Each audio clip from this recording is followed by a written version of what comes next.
로마서 4장 13절로 15절까지의 말씀입니다. 13절로 15절의 말씀, 로마서 4장입니다.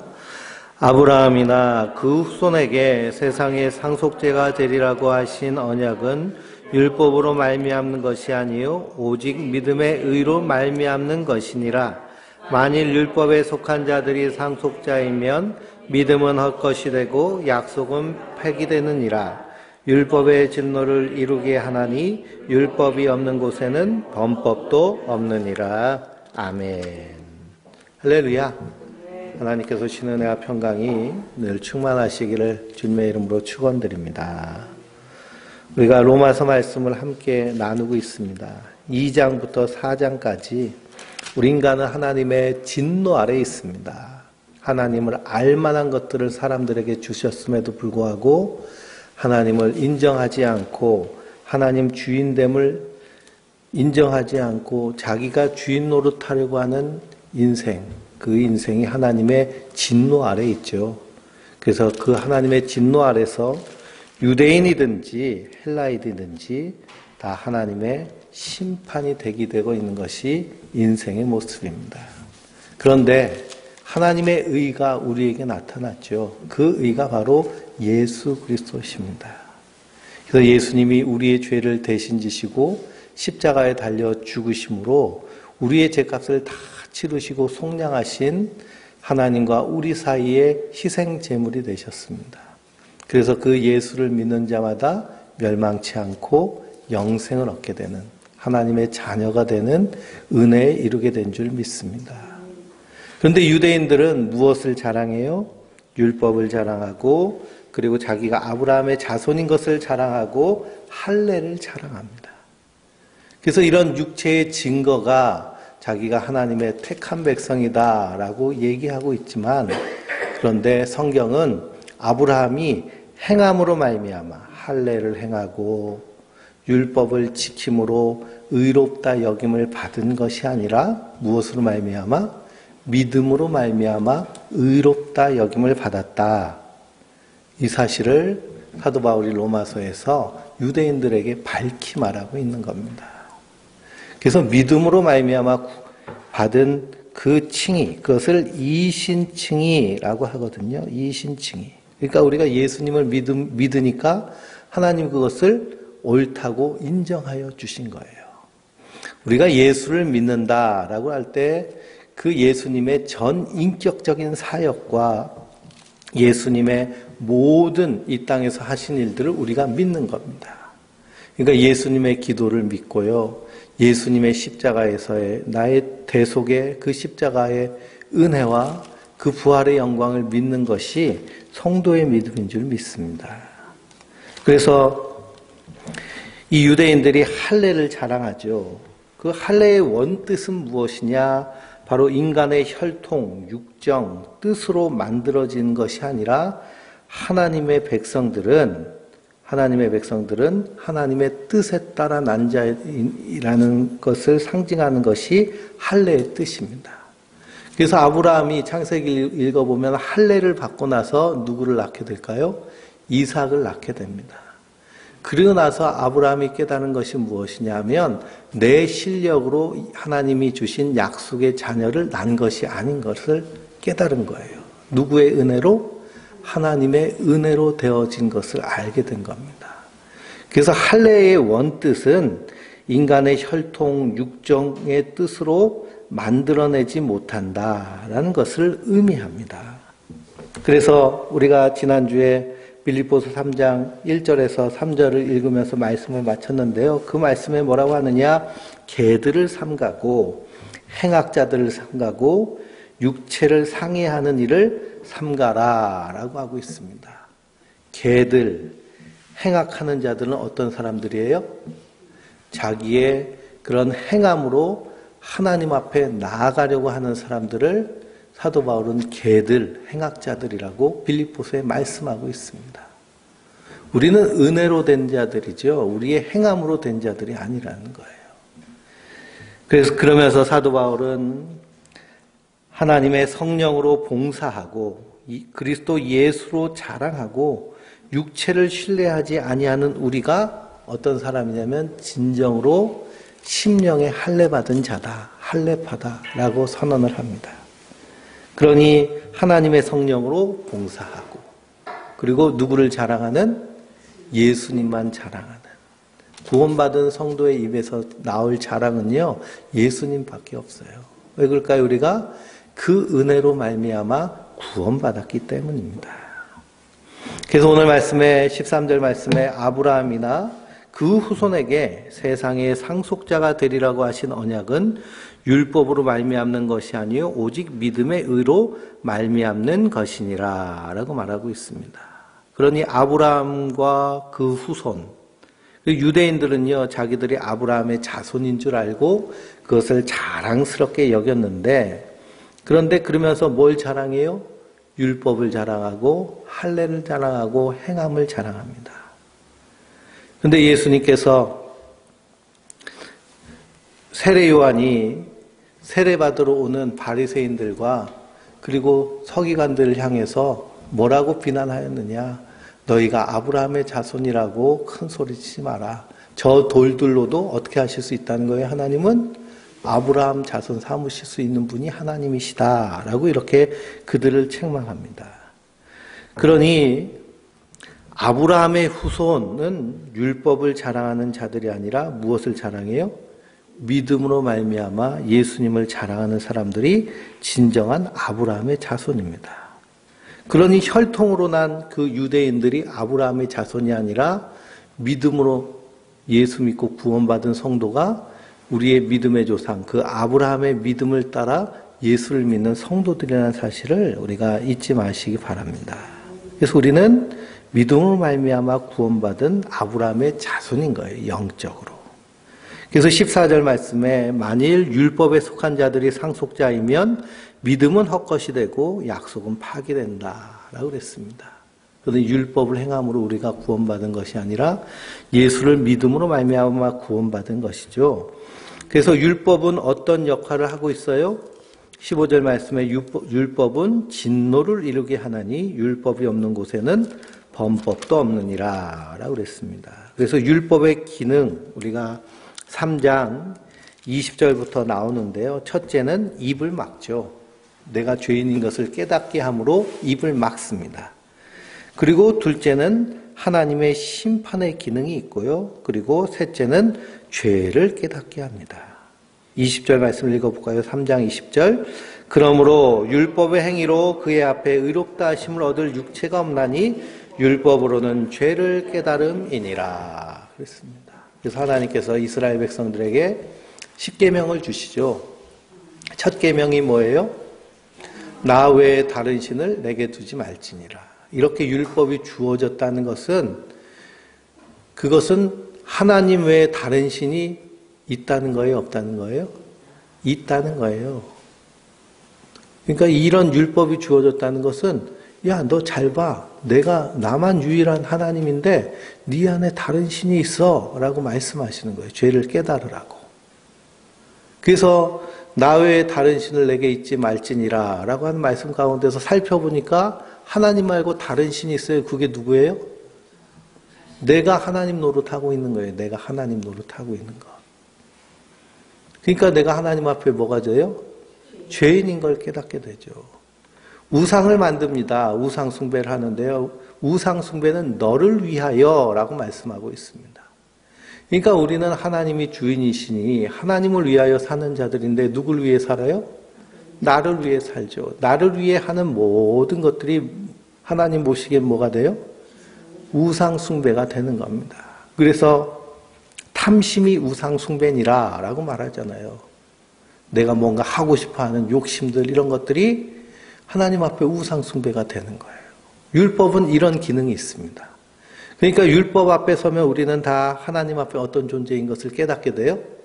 죄인인 것을 깨닫게 돼요.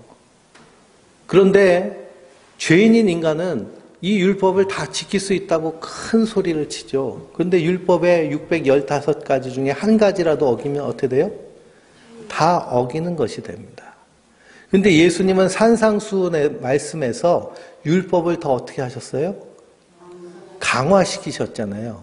살인하지 말라라고 너희가 하였으나 예수님 뭐라고 하세요? 내 마음속에 형제를 미워하는 자는 이미 살인한 자가 되고 간음하지 마라라고 하였는데 너희 마음에 음욕을 풀면 이미 어떻다는 거예요? 간음했다는 거예요. 간음했다. 그러니 예수님의 그 기준으로 보는 율법이 더 바른 거죠. 그러니까 우리가 마음속으로 한 것까지도 율법으로 기준을 잣대를 삼으면 우리는 여지없이 하나님 앞에 죄인인 것입니다. 그래서 우리가 율법이 우리에게 주는 이득은 뭐냐? 죄를 깨닫게 하시는 거예요. 죄를 깨닫게 되면 우리 안에서 어떤 일이 일어나야 될까요? 죄에 대한 탄식이 일어나게 됩니다. 내 안에 있는 이 죄로 인해서 내가 하나님 앞에 얼마나 비참한 자인지를 깨닫게 되는 거예요. 그게 성령이 임하시면 우리 안에 죄에 대하여, 의에 대하여, 심판에 대하여 세상을 책망하리라 하시리라 이렇게 말씀하셨습니다. 성령이 임하시면요, 죄에 대해, 의에 대해, 심판에 대해 세상을 책망하세요. 먼저 누가 책망을 받을까요? 우리가 책망을 받는 거예요. 그래서 먼저 구원받은 성도가 이 땅에서 말씀으로 책망을 받아요. 그래서 죄 가운데 있는 인간이 얼마나 비참한지를 뼈저리게 느끼게 되는 겁니다. 그래서 구원받은 성도는 죄를 미워하고 하나님을 두려워하고 예수님만 의지하는 길로 날마다 나아가야 되는 것이 우리 안에서 이것을 깨닫게 하시는 성령님이 역사하여 주시기 때문에 그렇습니다. 그러니 성도는요, 이 죄에 대해서 아주 민감합니다. 하나님이 주인인데 내가 주인 노릇하는 것에 대해서 견디지 못하고, 그래서 사도 바울은 어떻게 해요? 나는 날마다 죽노라 하고 선언하면서 살잖아요. 그래서 율법은 진노를 이루게 하나니 율법이 없는 것에는 범법도 없느니라 라는 말씀 통해서 율법을 우리에게 주심으로 내가 죄인인 것을 깨닫게 하시죠. 그리고 구약 성경 출애굽기를 읽어보면 하나님이 이스라엘 백성들에게 율법을 주시고 그 다음에 무엇을 명하셨느냐, 성막을 짓고 거기서 하나님께 제사하는 제사법을 가르쳐 주셨습니다. 율법을 통해서 뭘 깨닫고요? 죄를 깨닫고 자기가 죄인임을 알고 누구 앞에 나오라는 거예요? 하나님 앞에 나오라는 거예요. 그럼 하나님이 어떻게 해주시겠다는 거예요? 그 동물의 피를 보고 용서해 주시겠다는 거예요. 그게 율법과 성막과 그리고 제사법이 출애굽기 후반에 쭉 연결되어 나온 이유입니다. 내가 그래서 율법을 행함으로 의로워지는 것이 아니라 율법을 깨달음으로 우리 인생이 얼마나 하나님 앞에 비참한 존재인지를 알게 되는 거죠. 그래서 더 누구만 의지하게 돼요? 예수님만 의지하게 되죠. 나의 죄를 씻기는 예수의 피밖에 없네. 나를 정케 하기는 예수의 피밖에 없네. 예수의 흘린 피, 날 정케 하오니 귀하고 귀하다 예수의 피밖에 없네. 이렇게 고백합니다. 내 죄를 대신하여 십자가에 달려 죽으신, 형벌 받으신 분이 예수님밖에 없잖아요. 누가 나를 위해서 내 죄를 대신해서 벌 받을 사람 누가 있겠어요? 오직 하나님이신 예수님밖에 없습니다. 그래서 16절부터 쭉 읽어보겠습니다. 그러므로 상속자가 되는 그것은 은혜에 속하기 위하여 믿음으로 되나니 이는 그 약속을 그 모든 후손에게 굳게 하려 하심이라. 율법에 속한 자에게뿐 아니라 아브라함의 믿음에 속한 자에게도 그러하니 아브라함은 우리 모든 사람의 조상이라. 아멘. 그래서 아브라함이 믿음에 속한 자에게도 믿음으로 말미암아 의롭게 되었기 때문에 믿음으로 말미암아 구원받은 성도는 누구의 조상이 되는 거예요? 누구의 후손이? 아브라함의 후손이 되는 거예요. 17절 말씀에 기록된 바 내가 너를 많은 민족의 조상으로 세웠다 함과 같이 그가 믿는 바 하나님은 죽은 자를 살리시며 없는 것을 있는 것으로 부르신 이시니라. 아브라함이 바랄 수 없는 중에 바라고 믿었으니 이는 내 후손이 이 같으리라 하신 말씀대로 많은 민족의 조상이 되게 하려 하심이라. 그가 백선에 대어 자기 몸이 죽은 것 같고 사라의 태가 죽은 것 같음을 알고도 믿음이 약하여지지 아니하고 믿음이 없어 하나님의 약속을 의심하지 않고 믿음으로 견고하여져서 하나님께 영광을 돌리며 약속하신 그것이 또한 능히 이루실 줄을 확실하였으니 그러므로 그것이 그에게 의로 여겨졌느니라. 아멘. 여기에 아브라함의 믿음에 대해서 나옵니다. 아브라함의 믿음. 아브라함은 무엇을 믿었기 때문에 의로 여김을 받았느냐. 아브라함의 믿음이요. 17절에 나오죠. 17절에 기록된 바 내가 너를 많은 민족의 조상으로 세웠다 함과 같으니 그가 믿는 바 하나님은 죽은 자를 살리시며 없는 것을 있는 것으로 부르신 이시니라. 그랬습니다. 그러니 하나님은 죽은 자를 살리시고 없는 것을 있는 것으로 부르시는 하나님을 믿었어요. 또 두 번째는 아브라함은 또 뭘 믿었어요? 바랄 수 없는 중에 바라고 믿었습니다. 내 후손이 이와 같으리라. 그러면서 하늘의 별을 보여주시잖아요. 근데 그때 후손이 있어요? 없어요? 후손이 없어요. 그런데도 바랄 수 없는 중에 바라고 믿었습니다. 이게 누구의 믿음이에요?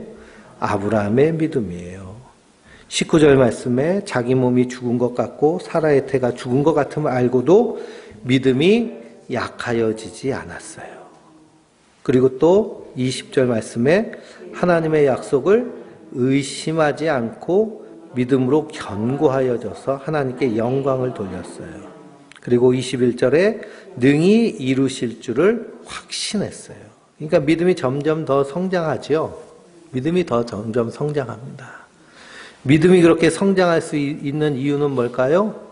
그의 삶 가운데 하나님께서 개입하셔서 그의 삶을 인도하시고 그리고 성실하게 약속을 이행하셨기 때문이에요. 아브라함이 자기 부인을 누이라고 속이고 애굽에 내려가고 블레셋에 내려가고 그래서 정말 믿음이 하나도 없는 그런 모습을 보였음에도 불구하고 하나님은 그에게 하셨던 약속, 내가 어디 가든지 너를 지키며 너와 함께하며 그러면 너를 많은 민족의 아비가 되게 하리라 하신 그 약속을 성실하게 이행해 가세요. 그래서 아브라함은 그런 모든 과정 가운데서 깨달은 거예요. 아, 하나님은 약속을 반드시 이루시는 하나님이시다.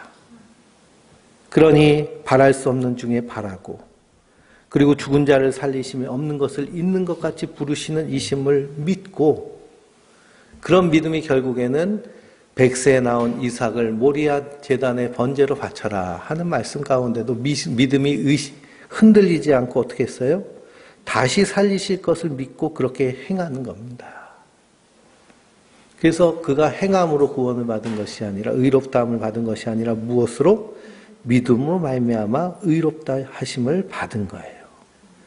근데 그게 아브라함뿐만 아니라 누구에게도요? 그것이 우리에게도. 그래서 22절 말씀에 그러므로 그것이 그에게 의로 여겨졌느니라. 그에게 의로 여겨졌다 기록된 것은 아브라함만 위한 것이 아니요 의로 여기심을 받는 우리도 위함이니 곧 예수 우리 주를 죽은 자 가운데서 살리신 이를 믿는 자니라. 예수는 우리의 범죄한 것 때문에 내줌이 되고 또한 우리를 의롭게 하시기 위하여 살아나셨느니라. 그러니 우리의 믿음이 이 아브라함의 믿음이 다 농축된 것이 25절이죠. 예수님이 우리의 범죄한 것 때문에 십자가에 달려 죽으시고 또 우리를 의롭게 하시기 위해서 부활하신 그 복음을 믿는 믿음이 누구의 믿음이에요? 아브라함의 믿음입니다. 그래서 우리가 믿음의 조상을 아브라함이라고 부르는 거예요. 그래서 이 아브라함의 의가 또한 우리에게 부어주셔서 그래서 예수 우리 주를 죽은 자 가운데서 살리신 이를 믿는 우리 성도가 아브라함이 의롭다함을 받은 것처럼 우리도 하나님 앞에 어떤 자로? 의롭다함을 받은 자로 하나님 여기시는 줄 믿습니다. 그래서 이 우리의 믿음의 내용을 고린도후서 5장 21절에 사도 바울이 말씀하고 있어요. 고린도후서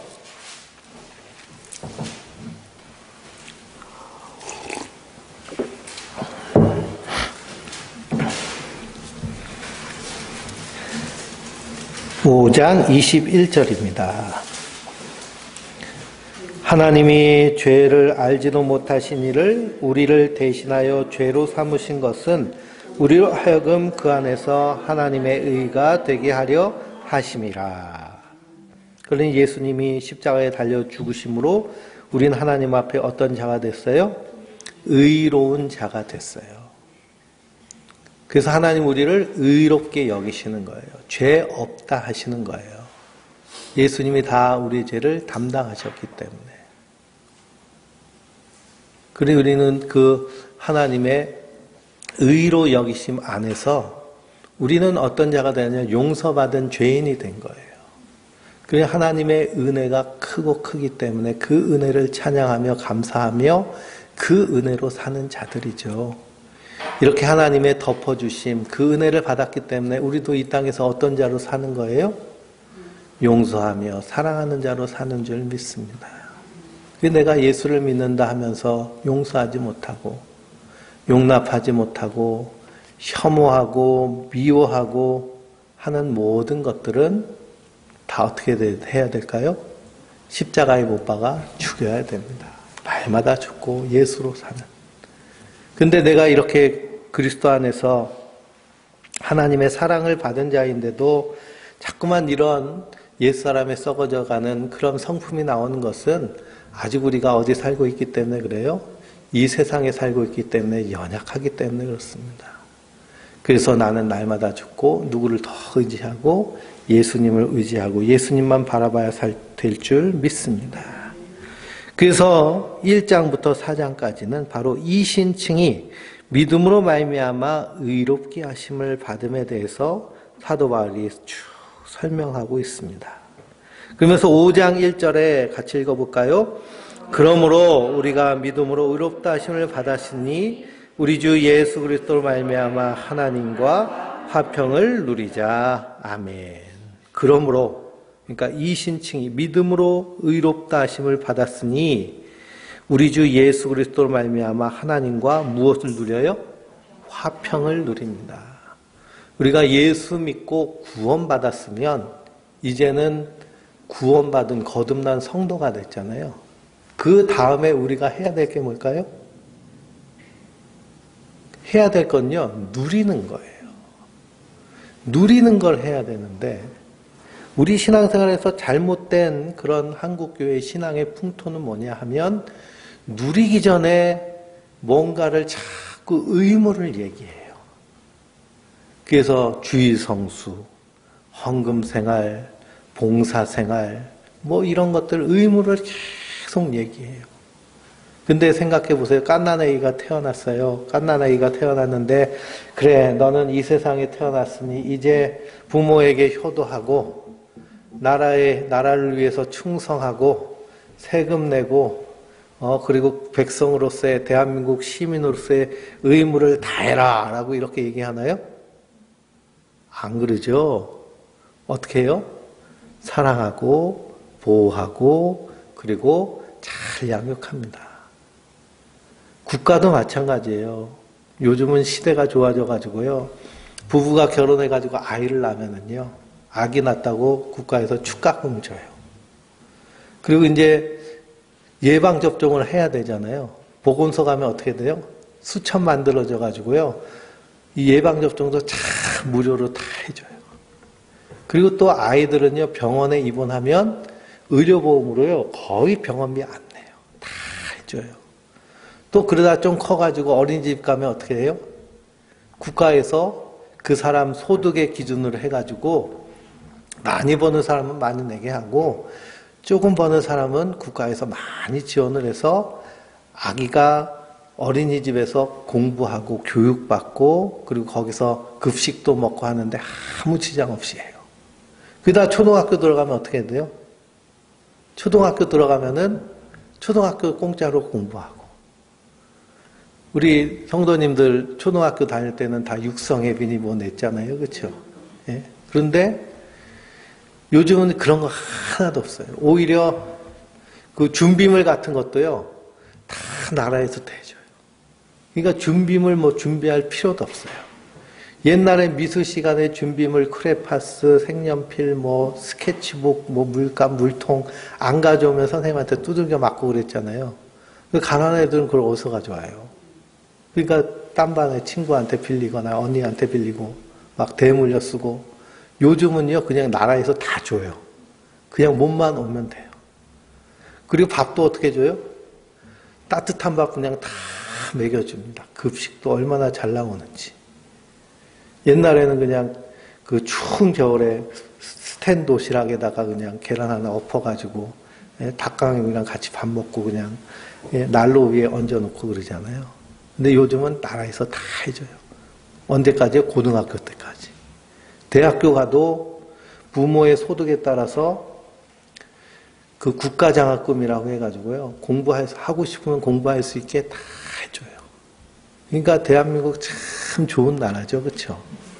그러니까 이 대한민국이라는 나라에 태어나면 의무부터 말하는 것이 아니라 누려야 될 권리를 다 누리게 해줘요. 그다 이제 남자들은 의무를 시작하는 게 뭐부터 시작할까요? 군대 가는 것부터 시작하죠. 근데 요즘 군대는요, 핸드폰도 가지고 가요. 그 군대 기간도 짧아요. 그리고 얼마나 잘 돌봐주는지. 옛날엔 군대 가서 죽는 사람도 많았잖아요. 요즘도 물론 있지만. 그래도 요즘은 부모들이 또 단톡방을 만들어가지고, 그래서 그 대대장하고 맨날 이렇게 연락을 주고받아요. 오늘 뭐 급식 뭐 먹고 뭐 훈련하고 뭐 하고 그런 걸 다 보고받아요. 그 얼마나 좋은 시대예요. 그렇죠? 예. 그래서 먼저 누리는 것이 먼저 있어야 돼요. 우리가 예수를 믿음으로 말미암아 하나님 앞에 의롭다함을 받은 하나님의 백성이 됐으면 하나님의 백성으로서 먼저 사도 바울도 뭐 하자는 거예요? 하나님과 화평을 누리자라고 말합니다. 이전에는 하나님의 화평, 평안이 없었는데 이제는 하나님의 구원 안에서 예수님의 십자가의 은혜 안에서 하나님과 화평을 누렸기 때문에 성도가 누려야 될 것이 있다는 거예요. 성도가 누려야 될 것. 첫 번째는 뭘 누려야 되느냐? 신분의 변화를 누려야 됩니다. 이전에는 진노의 자녀였는데 이제는 하나님의 사랑의 자녀로, 하나님의 백성으로, 하나님 나라의 시민으로. 그래서 너희는 택하신 족속이요, 왕같은 제사장이요, 거룩한 나라요, 그 하나님의 성도가 됐습니다. 하나님 나라 시민이 됐어요. 그러니까 하나님 주신 충만한 은혜를 누리고 누리는 것이 성도가 이 땅에서 하나님의 그 십자가의 은혜를 받았을 때 제일 먼저 시작해야 될 일인 줄 믿습니다. 그래서 우리 신분이 변화됐어요. 하나님의 자녀, 하나님 나라 시민으로. 그래서 하나님 나라의 시민은요, 어디 들어갈 특권을 받았어요? 하나님 나라에서 영원히 살 특권을 받았어요. 그런데 하나님 나라 들어올 때까지 니들이 알아서 살아라 라고 하나님 그렇게 하셨을까요? 그렇지 않죠. 이스라엘 백성들이 출애굽했더니 그 앞에 뭐가 있었어요? 눈앞에 뭐가 펼쳐졌어요? 구름 기둥과 불 기둥이 쫙 서 있더니 그 구름 기둥과 불 기둥이 쫙 인도하고 만나를 먹이시고 반석을 쳐서 생수를 먹게 하셨어요. 하나님의 인도하심이 있다는 거예요. 그래서 성도는 로마서 8장을 보면 때를 따라 돕는 하나님의 은혜가 모든 것이 합력하여 선을 이루게 하시고 히브리서 4장에는 때를 따라 돕는 하나님의 은혜로 우리를 인도하여 주시는 점이 있습니다. 그래서 그 성령의 인도하심을 받는 거예요. 말씀을 따라서 하나님이 주인이 되는. 그래서 하나님 나라 백성으로서 이 땅에서 미리 그것을 맛보면서 훈련하며 사는 것이 성도의 삶인 줄 믿습니다. 거기서 제일 먼저 주는 것이 하나님 주시는 평안이에요. 예수님이 부활하신 후에 제자들이 모여있는 곳에 나타나셔서 제일 먼저 하신 말이 무슨 말씀일까요? 평안하뇨 그러십니다. 그래서 성령 받아라 라고 하십니다. 하나님 우리에게 평안을 주세요. 이 세상 사람들은 죽을 것이 두려워하여서 평생 사망의 그 그늘 안에서 그 마귀의 종로로 타는 것이 이 세상의 모습인데 성도는 거기서 해방된 자입니다. 그래서 성도는 성경에 죽는다고 말씀하지 않고 뭐 한다고 그래요? 잔다고 그러잖아요. 잠깐 자고 눈 뜨면 생명의 부활로 주님께서 우리를 인도하여 주실 줄 믿습니다. 그것이 하나님의 약속이에요. 그러니까 예수님을 믿으면 예수님의 하신 그 행하심, 그 말씀, 그 모든 기도 가운데 그것이 누구의 믿음이에요? 나의 믿음이 되는 거예요. 이 믿음의 확신이란 말은요, 사실 말이 이렇게 맞는 말이 아닙니다. 왜냐하면 우리가 믿는 믿음은 내 확신을 믿는 것이 아니라 예수님이 하신 기도, 예수님이 하신 모든 십자가의 구원의 그런 그 사역들, 이것을 믿는 것이기 때문에요. 내 확신으로 구원받는 것이 아니라 예수님이 하신 일로 구원받은 거예요. 예수님이 그 요한복음 17장을 보면 대제사장의 기도가 나오잖아요. 아버지가 내 안에, 내가 아버지 안에 있는 것 같이 하나님께서 나에게 주신 사람도 하나님 내 안에 있게 하시고 나도 그들 안에 있게 하여 주시옵소서. 이렇게 기도하시잖아요. 그러니 누구의 기도로? 예수님의 기도로 내 안에 누가 계세요? 성령님이 계신 거예요. 내 확신으로 성령님이 내 안에 계신 것이 아니라 예수님의 기도로 성령님이 내 안에 계신 거라고요. 그러니까 내 확신이 필요해요? 필요 없어요? 내 확신이라는 것은요, 너무 연약한 겁니다. 조금만 힘들고 어려우면 확신이 흔들리잖아요.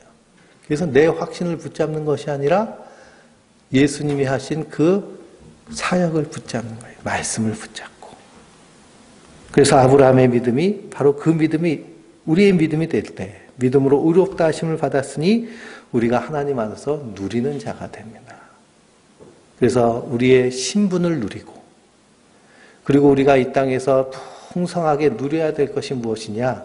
이전에는 하나님과 관계없는 사람이 되었는데 이제는 하나님과 관계 있는 사람이 됐잖아요. 하나님의 자녀가 됐잖아요.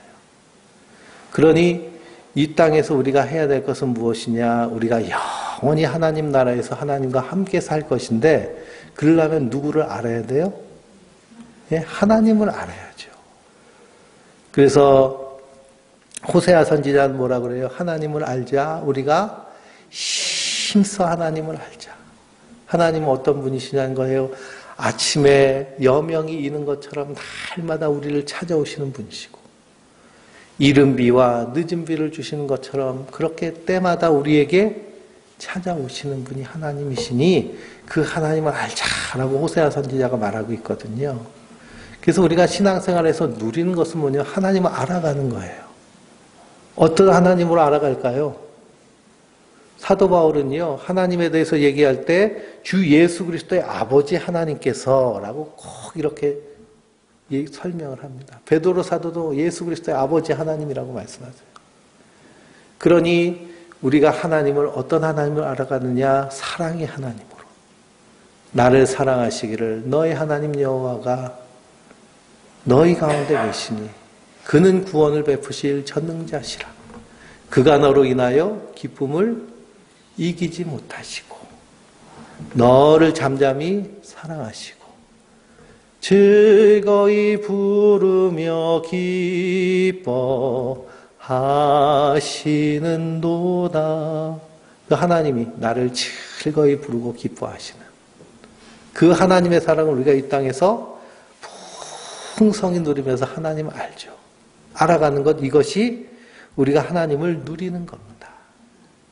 그러면서 하나님과 인격적인 교제를 나누는 것이 우리의 기도입니다. 기도는요, 맨날 하나님 주세요, 주세요, 주세요, 주세요. 생각해 보세요. 자녀들이 있는데, 딸이 있는데 맨날 아빠한테 와가지고 무릎 탁 꿇고, 아버지 주시옵소서, 주시옵소서 그러면 하나님 어떠실 것 같아요? 우리 성도님들 어떠실 것 같아요? 얘는 맨날 달라고만 하냐. 예? 자녀들이 학교 갔다 오면은 부모님 마음에는 어떤 마음이 있어요? 학교에서 무슨 일이 있었는지, 거기서 친구는 어떤 친구를 사귀었는지, 어떤 일이 있었는지 알고 싶어 하잖아요. 하나님이 우리의 아버지시라고 할 때 우리를 자녀로 부르셨는데요. 부모의 마음을 통해서 우리가 하나님을 알 수 있죠. 그러니 하나님도 이런 마음이시구나. 그러니 기도를 통해서 하나님과 그런 대화를 나누는 거예요.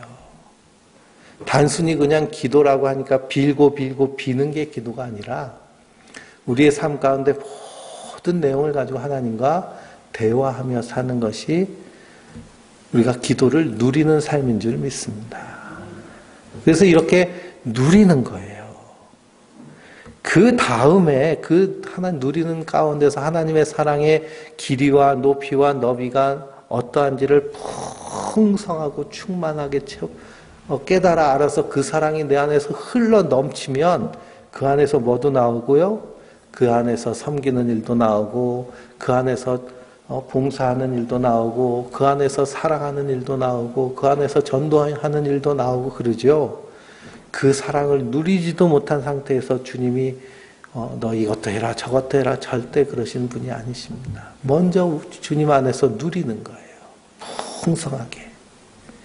그러니 그 하나님의 사랑, 그 하나님과 화평을 풍성하게 누리지 못한 사람이 교회 안에서 공동체 안에서 뭔가 뭐 봉사를 한다거나 뭐 헌신을 한다거나 그러면 꼭 뭐가 생길까요? 예? 불평, 불만, 시기, 질투, 다툼이 생겨요. 나는 하는데 넌 왜 하냐? 안 하냐? 이렇게 해야 되는데 왜 이렇게 해야 되냐? 자기 중심이 강하죠.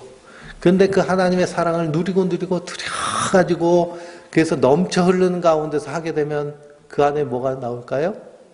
기쁨이 충만해집니다. 충만해져요.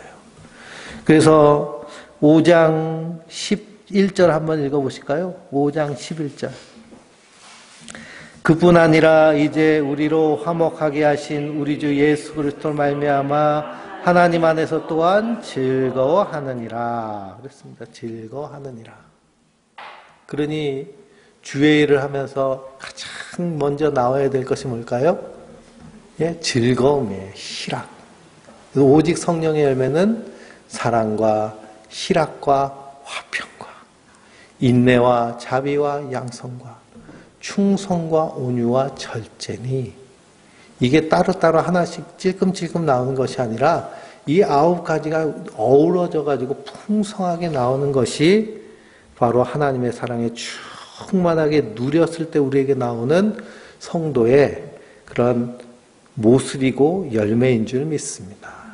그래서 내 안에 이런 열매가 없다 그러면 나는 아직도 뭘 먼저 해야 돼요?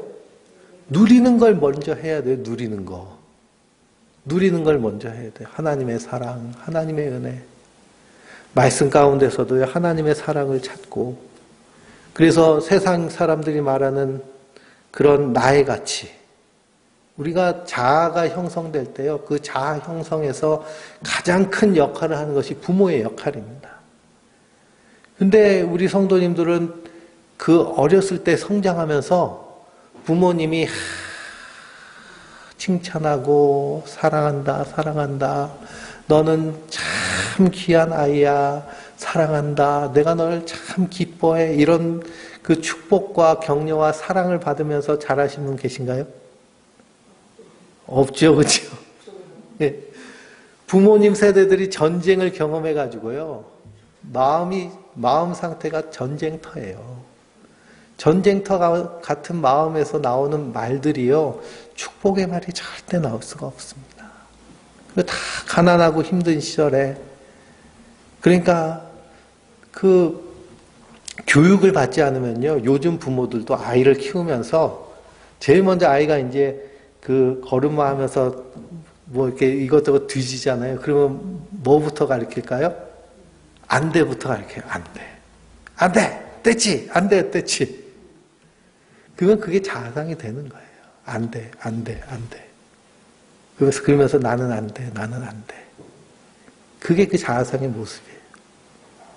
그런 성장 가운데서 우리가 우리 안에 있는 그런 마음의 자세가요, 나를 향한 마음의 그 자화상이 그 아름답게 새겨진다는 것은 거의 불가능합니다. 그래서 다 가시 돋쳐 있죠. 가시 돋쳐 있고 상처받고 비교하고 판단하고 하는 것들이 습관화되어 있습니다. 근데 이런 것들을 어떻게 하고요? 이런 것들을 거절하고, 아니야, 하나님 뭐라 그러셨어요? 천하보다 귀한 영혼이라고 그랬잖아요. 내 머리털을 다 세심받았다고. 사람의 머리털을 셀라 그러면 어떻게 해야 될까요? 제가 삶 공부하면서 생각해 봤는데요. 하나님이 내 머리털을 세시려면은 어떻게 하실까? 기계를 가지고 윙 하고서 세실까? 그게 아닌 것 같아요. 하나님은 나를 하나님 무릎백에 착 눕히시고 하나하나 세실 것 같아요. 그렇게 나를 아끼시고 사랑하시는 하나님. 천하보다 귀하고 저 하늘 보좌를 버리시고 이 낮고 낮은 땅에 오셔서 십자가에 죽기까지 사랑하신 그 사랑으로 나를 사랑하신 하나님. 그것을 긍정하고 그것을 받아들이고 그것을 우리가 이 땅에서 누리며 살아야 될 줄 믿습니다. 그런데 이 성경 로마서 5장 1절 짧잖아요. 평화를 누리자. 그러니까 잠깐 누리고 이제 본격적으로 돌격 절대 이게 아닙니다. 우리가 평생을 이 하나님의 은혜와 사랑을 누리며 살아야 될 줄 믿습니다. 그래서 말씀을 통해서 하나님의 사랑을 알아가고 그 안에서 기뻐하며 찬양하며 만족하며 감사하며 사는 것이 성도의 삶입니다. 그래서 그 누림 안에서 사도 바울이 뭐라고 해요? 2절 말씀에 또한 그로 말미암아 우리가 믿음으로 서 있는 이 은혜에 들어감을 얻었으며 하나님의 영광을 바라보고 즐거워하느니라 그랬습니다. 그러니 우리가 믿음으로 서 있는 이 은혜에 들어갔어요. 이것도 누리는 거죠. 하나님의 영광에 따라 즐거워하면서 또 누리는 겁니다. 3절에 다만 이뿐 아니라 우리가 환난 중에서도 즐거워하나니 이는 환난을 인내는 연단을 소망을 이루는 줄을 알미로다 그랬습니다. 환난 중에도 뭐해요? 즐거워해요. 그럼 이런 사람을 어떤 사람이라고 그럴까요? 세상에서는 미친 사람이라고 하는데요. 세상이 감당하지 못하는 사람이라고 성경은 말하고 있어요. 환난 당했는데 즐거워해요. 왜 즐거워할까요? 주로 하나님이 역사하시는 역사는 어떤 때 역사하세요? 환난 중에. 우리가 평안할 때는요, 하나님과 동행해도 하나님 옆에 계신지 잘 모를 때가 있어요. 그런데 막 어려움이 당하고 환난이 당하고 파도가 밀려올 때 보면 누가 계신 거예요? 하나님이 이렇게 인도하시는구나. 그래서 사도 바울은 환난 중에도 즐거워하는 겁니다. 복음을 전하다 감옥에 갇혔어요. 얼마나 억울해요. 그런데 그 감옥에 갇혔을 때 환난 중에 하나님이 예수님이 역사하실 것을 믿고 그 밤에 바울과 실라는 거기서 뭐 했어요? 찬송하고 기도했죠. 그랬더니 옥문이 흔들리면서 갑자기 지진이 납니다. 사람들이 다 도망쳐서 사도 바울이 이렇게 삐끔 쳐다보니까 간수장이요. 자살하려고 그래요. 막았어요. 죽지 마시오. 우린 안 도망갔으니. 그랬더니 그 간수가 뭐라 그래요? 아니 어떻게 당신은 그럴 수 있습니까? 다 도망갔는데. 그랬더니 예수를 믿어보세요. 그러면 당신이 구원을 받을 수 있습니다. 그래서 시작된 교회가 어떤 교회예요? 그래서 시작된 교회가 빌립보 교회예요. 로마로 가는 길에도요. 그 풍랑을 만나잖아요. 풍랑 만나지 않았으면 사도 바울은 그냥 죄수 중에 한 명일 텐데 그 풍랑 속에서 배가 깨지고 하는 과정 가운데서 거기 타고 있던 사람들이 다 누구만 쳐다봐요? 사도 바울만 쳐다보잖아요. 백부장도 그 선주도 사도 바울만 쳐다봅니다. 하나님 그렇게 역사하시는 걸 경험하니 환난 중에도 우리가 환난 가운데 고통스럽지만 그래도 그 안에서 하나님 주신 무엇이 있어요? 믿음이 있기 때문에 기쁨이 충만한 줄 믿습니다. 환난은 인내는 연단은 소망을 이루는 줄 알기 때문에. 그래서 우리가 이 땅에 환난이 심하면 그러면 세상 사람들은 죽을 생각하지만 성도는 어디 갈 생각해요? 하나님 나라 생각하고 이 세상에 정 띄고 살잖아요. 그래서 이 땅에 정을 띄어야 하나님 나라 가죠. 정 붙어 있으면 여기서 천년만년 살 것인데 하나님이 이렇게 환난 가운데서 세상에 정되게 하시는구나. 그러면서 더 주님을 의지하고 소망 중에 바라보게 됩니다. 그래서 하나님의 영광에 참여함을 누리게 돼요. 그 모습이 스테반 집사님의 모습 보세요. 하늘문이 쫙 열리면서 돌에 맞아서 그 고통 가운데서 사람들이 보니까 마치 누구의 얼굴 같아요? 천사의 얼굴 같습니다. 하늘을 우러러보니 보좌에 앉아 계신 예수님이 일어서셔서 그 영혼을 맞으시려고 해요. 그때 스테반 집사님 뭐라고 그래요? 주여 이 사람들을 용서하십시오. 그들이 하는 일을 알지 못합니다. 이렇게 얘기하잖아요. 예수님이 가신 그 길을 그대로 걸어가는데 그 모습이 영광스러운 모습으로 드러나게 됩니다. 그래서 성도는 이 하나님의 은혜를 누리는 자입니다. 그러니 우리가 이걸 누리지 못하면요 메말라 버려요. 그래서 날마다 아침에 일어날 때마다 눈 뜰 때마다 아 하나님 찾아오셨군요. 나에게 호흡 주셔서 오늘도 눈 뜨게 하셨군요. 나로 오늘 하루를 하나님과 동행하게 하시려고 날 부르셨군요. 이런 고백을 가지고 아침에 눈 뜨시기 바랍니다. 그리고 무엇을 할까 무엇을 입을까 염려하지 말고 하나님의 인도하심에 따라서 하루를 기쁘고 감사하게 하나님의 사랑에 그 사랑의 깊이와 높이와 너비와 그 넓이를 찾아가면서 그 안에서 하나님을 누리며 사는 그런 하나님의 사람들 되시길 주님의 이름으로 축원드립니다.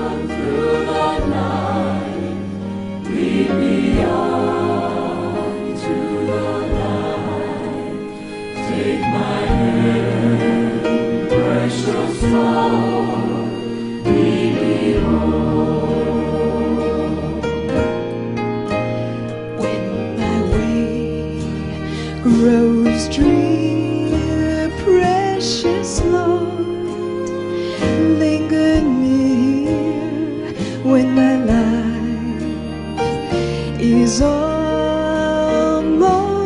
gone. Hear my cry, hear my call, hold my hand lest I fall. Precious Lord, take my hand, lead me home.